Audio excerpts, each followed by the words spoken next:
Hi friends, അസ്സലാമു അലൈക്കും. ഇന്ന് നമ്മൾ ഉണ്ടാക്കാൻ പോകുന്നത് ഒരു വെറൈറ്റി ഐറ്റം തന്നെയാണ് കേട്ടോ. അപ്പോൾ നോമ്പ് തുറക്കുമ്പോൾ ഇന്ന് എന്താ ഉണ്ടാക്കുക എന്ന് ആരും വിചാരിക്കേണ്ട, ഇത് തന്നെയാണ് ഉണ്ടാക്കിക്കോളി. സൂപ്പർ ഐറ്റമാണ് കേട്ടോ, നല്ല ടേസ്റ്റിയാണ്. അപ്പോൾ ഇതെങ്ങനെയാണ് തയ്യാറാക്കുന്നത് നോക്കാം. വീഡിയോയിലോട്ട് പോകുന്നതിന് മുമ്പ് നമ്മുടെ ചാനൽ ഇതുവരെ സബ്സ്ക്രൈബ് ചെയ്യാത്തവരാണെങ്കിൽ ഒന്ന് സബ്സ്ക്രൈബ് ചെയ്ത് സപ്പോർട്ട് കൂടി ചെയ്യാൻ മറക്കരുത്. ഇത് തയ്യാറാക്കാനായി ഒരു പാനിലേക്ക് ഞാൻ 2 ടേബിൾ സ്പൂൺ വെളിച്ചെണ്ണ ഒഴിച്ചു കൊടുത്തിട്ടുണ്ട്. അതിലേക്ക് 2 പച്ചമുളക് ചെറുതായി അരിഞ്ഞതും 1/2 ടേബിൾ സ്പൂൺ ഇഞ്ചി വെളുത്തുള്ളി പേസ്റ്റും കൂടി ചേർത്ത് നന്നായി ഒന്ന് മൂപ്പിച്ചെടുക്കാം.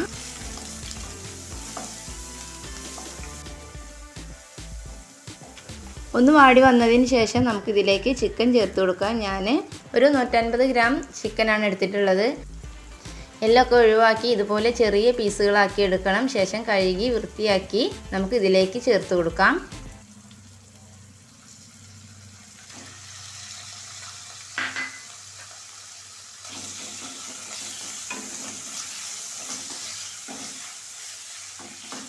ഒരു 15 മിനിറ്റെങ്കിലും നമ്മൾ ചെറിയ തീയിൽ വെച്ചൊന്ന് വേവിച്ചെടുക്കാം. ചിക്കൻ വേവാനായിട്ട് ഇതിലേക്ക് വെള്ളം ചേർക്കേണ്ട ആവശ്യമൊന്നുമില്ല. 1/4 ടീസ്പൂൺ ഉപ്പ് ചേർത്ത് നല്ലോണം ഒന്ന് മിക്സ് ആക്കിയതിന് ശേഷം ഒരു 10-15 മിനിറ്റ് നമുക്കിത് അടച്ച് വെച്ച് വേവിച്ചെടുക്കാം. ഇതിലേക്ക് വെള്ളം ചേർക്കാതെ തന്നെ ചിക്കനിലുള്ള വെള്ളം വന്നിട്ടുണ്ട് കേട്ടോ. അപ്പോൾ ഈ വെള്ളത്തിൽ കിടന്ന് നല്ലോണം വെന്ത് കിട്ടും.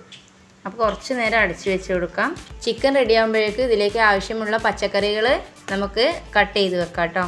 അപ്പോൾ ഇതിലേക്ക് ഞാൻ ഒരു കഷ്ണം ക്യാബേജ് ചെറുതായി അരിഞ്ഞെടുത്തിട്ടുണ്ട്. അതുപോലെ തന്നെ ഒരു ക്യാപ്സിക്കയുടെ പകുതിയാണ് എടുത്തിട്ടുള്ളത്, അത് ചെറുതായി അരിഞ്ഞെടുക്കാം.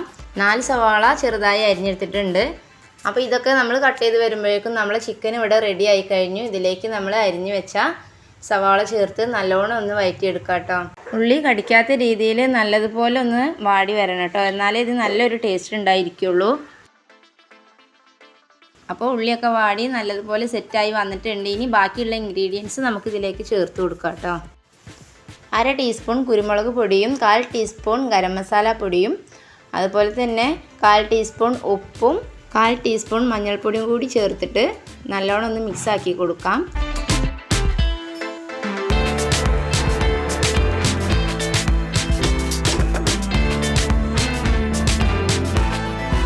ഇനി ഇതിലേക്ക് അരിഞ്ഞു വെച്ച കാബേജും ക്യാപ്സിക്കവും കൂടി ചേർത്ത് ഒന്ന് മിക്സ് ചെയ്തെടുക്കാം.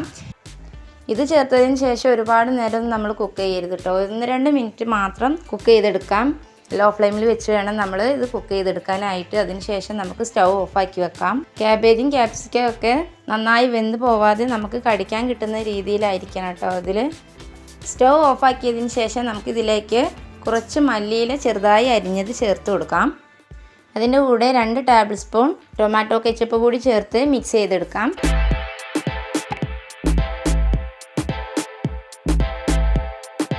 മല്ലിയിലയും ടൊമാറ്റോ കെച്ചപ്പും ചേർത്തതിന് ശേഷം നമുക്കിതിലേക്ക് 1 ടേബിൾ സ്പൂൺ ചില്ലി ഫ്ലേക്സ് കൂടി ചേർത്ത് കൊടുക്കാം. ഇപ്പോൾ നമ്മുടെ ഫില്ലിംഗ് ഇവിടെ റെഡി ആയി കഴിഞ്ഞു. ഇനി ഇതിലേക്ക് വേണ്ട മാവൊന്ന് കുഴച്ചെടുക്കണം. അതിനായി ഒരു പാത്രത്തിൽ 2 കപ്പ് അളവിൽ മൈദ എടുക്കുന്നുണ്ട്. മൈദ എടുക്കുമ്പോൾ നല്ലോണം ഒന്ന് അരിച്ചെടുത്തിട്ട് വേണം കേട്ടോ ഉപയോഗിക്കാനായിട്ട്. ഇനി ഇതിലേക്ക് 1/2 ടീസ്പൂൺ ഉപ്പ് ചേർത്ത് കൊടുക്കുന്നുണ്ട്.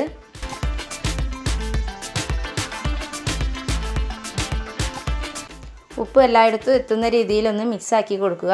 ശേഷം നമുക്കിതിലേക്ക് 1 ടേബിൾ സ്പൂൺ ഓയിൽ കൂടി ചേർത്ത് കൊടുക്കുക. എന്നിട്ട് ഇതൊന്ന് മിക്സാക്കിയതിന് ശേഷം നമുക്ക് പച്ചവെള്ളം ചേർത്തൊന്ന് കുഴച്ചെടുക്കാം. ചൂടുവെള്ളത്തിൽ കുഴച്ചെടുക്കരുത്. വെള്ളം കൂടുതലാവാതെ കുറേശ്ശെ ഒഴിച്ചിട്ട് വേണം നമ്മളിത് കുഴച്ചെടുക്കാനായിട്ട്. അപ്പോൾ ഇതാ നല്ലോണം ഒന്ന് കുഴച്ചെടുത്തിട്ടുണ്ട്. ഇനി ഇത് ചെറിയ ബോൾസാക്കി ഒന്ന് എടുക്കാം. അപ്പോൾ ഇതാ 12 ബോൾസാക്കി എടുത്തിട്ടുണ്ട്. ഇനി ഇതൊന്ന് പരത്തിയെടുക്കണം. അതിൻ്റെ മുമ്പായി നമുക്ക് മൈദയുടെ മിക്സ് ഒന്ന് റെഡിയാക്കി എടുക്കാനുണ്ട്. അപ്പോൾ ഇതുപോലെ കുറച്ച് മൈദ എടുത്തതിന് ശേഷം നമുക്ക് വെള്ളം ചേർത്ത് കൂടുതൽ ലൂസാവാതെ കുറച്ച് കട്ടിയിലായിട്ട് തന്നെ നമുക്കിതൊന്ന് മിക്സാക്കി എടുക്കാം. നല്ലതുപോലെ മിക്സാക്കിയതിന് ശേഷം ഇതിലേക്ക് ഒരു നുള്ളു ഉപ്പ് ചേർത്ത് കൊടുക്കാം. ഇനി ബോൾസാക്കി വെച്ച മാവൊന്ന് പരത്തിയെടുക്കണം. ശേഷം നമുക്കിതൊന്ന് ചൂടാക്കിയെടുക്കാം.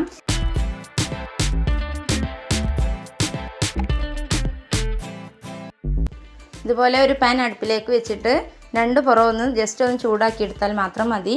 നല്ലോണം വേവിച്ചെടുക്കരുത്. എല്ലാ മാവും പരത്തിയെടുത്തതിന് ശേഷം ഇതുപോലെ ഒന്ന് ചൂടാക്കി എടുക്കുക. ശേഷം ഇതുപോലെ 2ആയി കട്ട് ചെയ്തെടുക്കാം. ഇനി മാവിൻ്റെ ഒരു പീസ് എടുത്തിട്ട് നമ്മൾ കുമ്പിളൊക്കെ കുത്തുന്ന ആ ഒരു ഷേപ്പ് ഉണ്ടല്ലോ, ആ ഒരു രീതിയിൽ നമുക്ക് ഇതൊന്ന് മടക്കിയെടുക്കാം. ഇതുപോലെ ഒന്ന് മടക്കിയെടുത്തതിന് ശേഷം നമുക്ക് ഇതിലേക്ക് തയ്യാറാക്കി വെച്ച ഫില്ലിങ് നിറച്ച് കൊടുക്കാം കേട്ടോ. ഇനി പത്തിരീൻ്റെ സൈഡൊക്കെ ഒന്ന് തുറന്ന് വരാതിരിക്കാൻ വേണ്ടിയിട്ട് നമ്മൾ മിക്സാക്കി വെച്ച മൈദയുടെ ആ ഒരു മിക്സ് ഇതിലേക്ക് ഒന്ന് സ്പ്രെഡ് ചെയ്ത് കൊടുത്തതിന് ശേഷം ഒന്ന് ഒട്ടിച്ചു കൊടുക്കാം. ശേഷം നമുക്ക് ഇതിൻ്റെ മുകളിലേക്കും കുറച്ചുകൂടി മൈദ സ്പ്രെഡ് ചെയ്ത് കൊടുക്കാം കേട്ടോ. എങ്കിലേ ഇതിൽ നിറച്ച ഫില്ലിങ് പുറത്തേക്ക് വരാതിരിക്കുള്ളൂ. ശേഷം നമ്മൾ ഇതുപോലെ സേമിയയിലൊന്ന് മുക്കിയെടുക്കാം.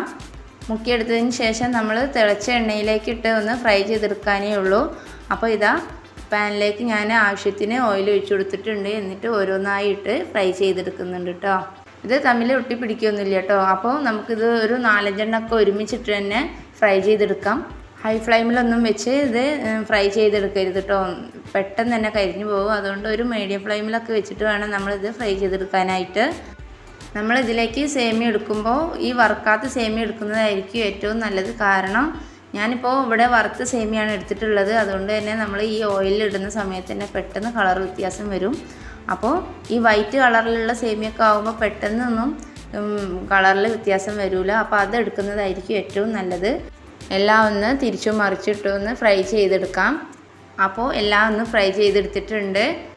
വളരെ സിമ്പിളാണ് കേട്ടോ ഇത് ഉണ്ടാക്കിയെടുക്കാനായിട്ട്. അതുമാത്രമല്ല നല്ല ടേസ്റ്റിയാണ്. നോമ്പ് തുറക്കുന്ന സമയത്ത് മാത്രമല്ല, നമ്മൾ ഈ നോമ്പല്ലാത്ത കാലങ്ങളിൽ വൈകുന്നേരങ്ങളിലുള്ള ചായക്കൊക്കെ ഉണ്ടാക്കാൻ പറ്റിയൊരു വെറൈറ്റി ഐറ്റം തന്നെയാണ് കേട്ടോ ഇത്. തീർച്ചയായിട്ടും നിങ്ങൾക്ക് എല്ലാവർക്കും ഇഷ്ടപ്പെടും. എല്ലാവരും ഒന്ന് ട്രൈ ചെയ്ത് നോക്കുക കേട്ടോ.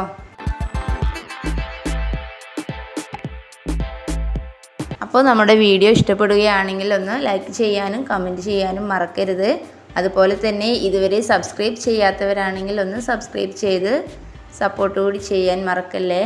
പുതിയൊരു വീഡിയോ ആയിട്ട് വീണ്ടും കാണാം. അസ്സലാമു അലൈക്കും.